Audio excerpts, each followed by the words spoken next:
Alright, so today I'm going to show you how I get rid of the glare on the skin caused by either a harsh light or maybe a little bit of an underexposure of the image, and I'm going to do it without any makeup. So are you ready to get started? Alright, let's get going. So I want to do a little bit of housekeeping real quick before I get into this, and that is, one is I've gone through a rebranding process, and now you will find me, instead of at factory8photography.com, we are at photillustrator.com. Whole story behind that, you can find out more on the website, so go over there, check it out. Now I also want to bring up a photographer that I just recently connected with, and this is through the video that I put out with the 5 composite photographers who inspire me. And this photographer was brought to my onto my radar, and her name is Renee Robin, and it's reneerobinphotography.com. And I found a interview that she did with Frederick Van Johnson on his podcast, and I wanted to make quick mention to go over and check that out and listen to that interview, because it's really good, and I'll put the links in here as well. But in that interview, she says something to the effect that the problem that photographers have with creating their own style and creating their own images is that you go out and you do these YouTube videos and you watch these tutorials and things like that, but you have a hard time transitioning it from, you learn X, Y, and Z, but then you have a hard time transitioning it to your own process or your own style.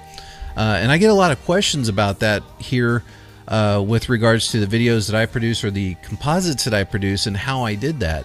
And to be real honest with you, it's a little bit different, or sometimes a lot bit different each time I go through it.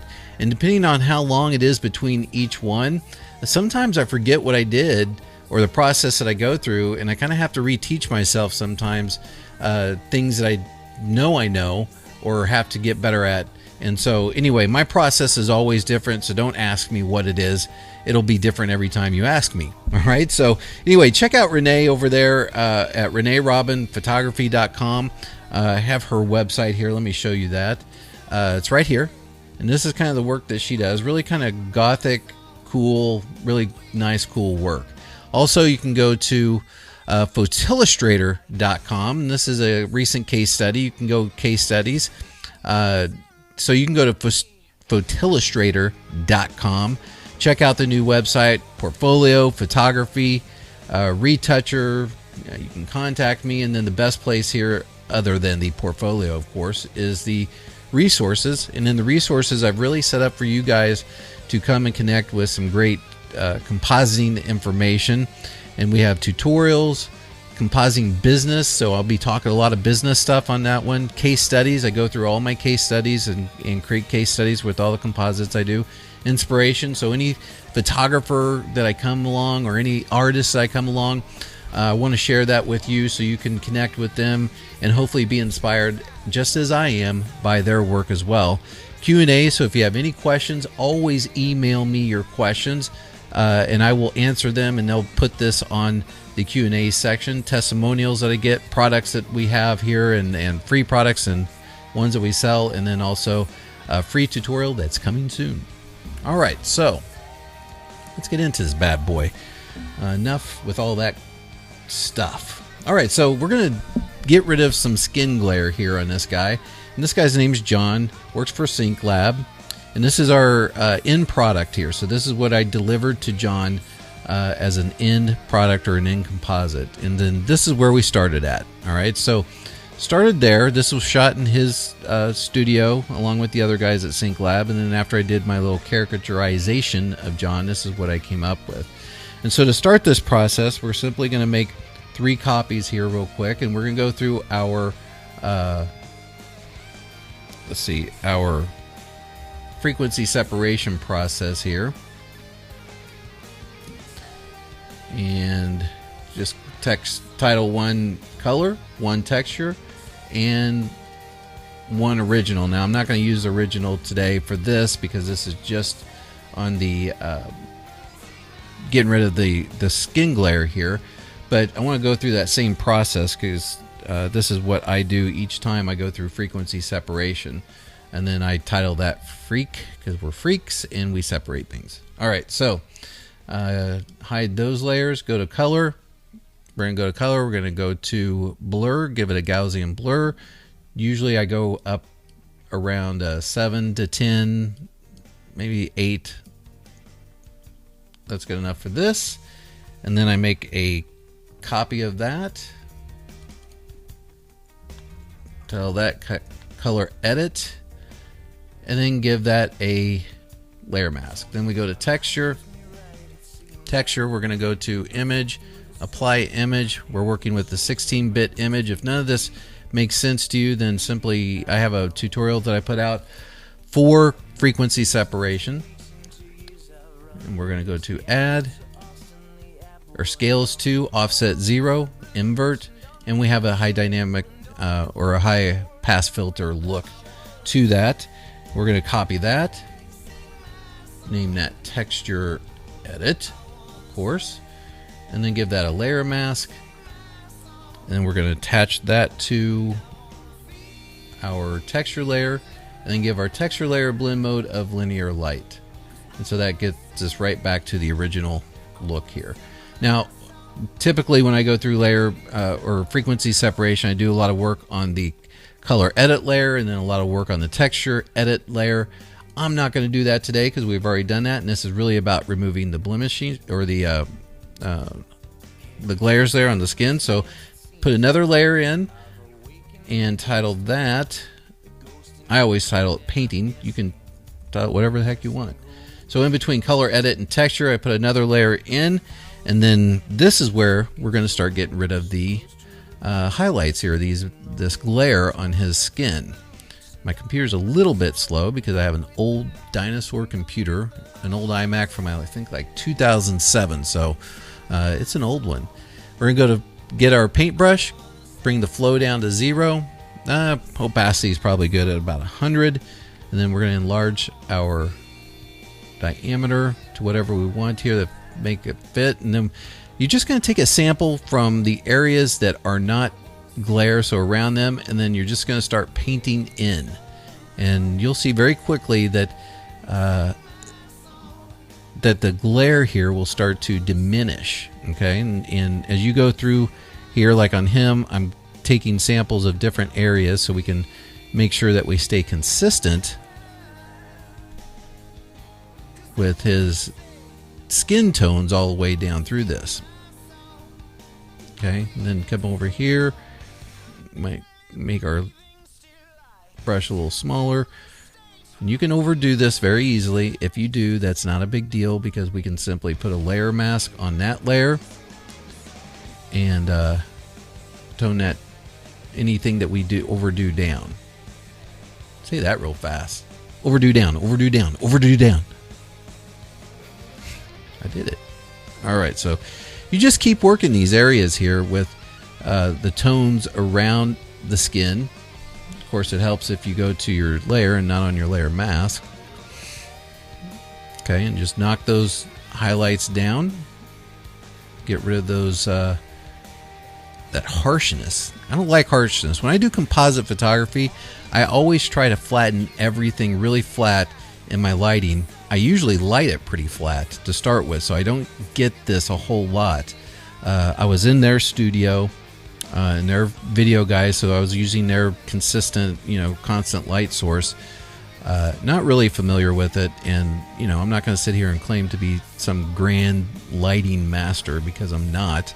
I'm not the technician. It's like I love compositing, I love Photoshop, I love all these different things, but I don't know the names of things. I don't know the technical terms for a lot of things. I'm not a technician when it comes to the lighting. I like my lighting the way I like it to create the images that I create, and I'm good with that. Anything beyond that, I'm not a equipment Nazi or equipment junkie, and I'm certainly not someone who goes out and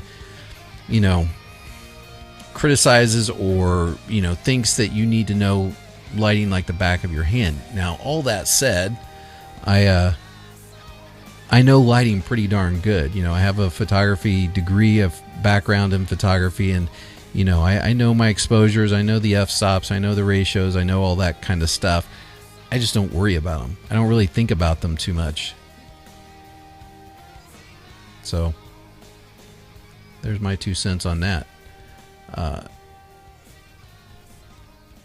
just keep blending these areas down as you go. And you know, let's get a little sloppy here. We're just going to go in here and really get this toned out. And since we're not going to concern ourselves too much about the hairline here, and I'll show you why. Just keep working it. It's a time process, you know. What I find is if you go in here and you try to, you know, blend these things or paint these things, paint shadows in, those type of things all in 1 or 2 strokes, or, you know, as quickly as possible, most of the time it looks like you're trying to blend things or you're trying to shade things that shouldn't be. So it looks fake, and I don't like that look. And so I highly recommend, if you want your composites to look good, if you want them to look natural and normal, that you have to take some time with this and bring the tones down slowly. All right, just add layer on layer on layer and keep doing this. And then don't worry about too much about the edges like here, because we're going to knock those out here with our layer mask. So not a big deal. And especially when you get into the really, really highlighted areas here, you definitely want to take your time with these and not overdo it and not go too fast, because when you go too fast, you get that splotchy painted look like it has. The nice thing about frequency separation, or doing this in this area though, to be real honest with you, is we avoid a lot of the splotchiness and a lot of the painterly look. And we do that because we're putting it between our texture and our color. And so we're still maintaining all the texture that we have in this photo and not destroying any of it. If we were to go above this layer, let me put another layer up here. If we were to go above that and do the same thing, we would start to lose our texture. You do this enough and you start to lose the texture. All right. We take this one layer and we put it underneath the texture, and we still maintain all our texture, which is really cool. All right. So you just come in here and keep working these areas until you finally get the glares knocked down to, you know, what you want, or what doesn't look so bad. And I'm just going in and I just keep working it and keep working it and keep working it. Honestly, I can't emphasize enough how important it is just to work these things slowly so you can build a realistic look to it and not get it to where it looks like it's been you know, covered, shaded by Photoshop, per somebody in Photoshop going in and doing that. Okay, so there we go. That's pretty good for there. So let's go in and let's get rid of the spill over here from our we got a little too aggressive. And I do that, I like doing it this way because I don't like to have to worry about the painting in within the lines yet. All right, and so come in here as soon as I figure out how to work Photoshop. It's like the first day I've ever worked on Photoshop before on this. Okay.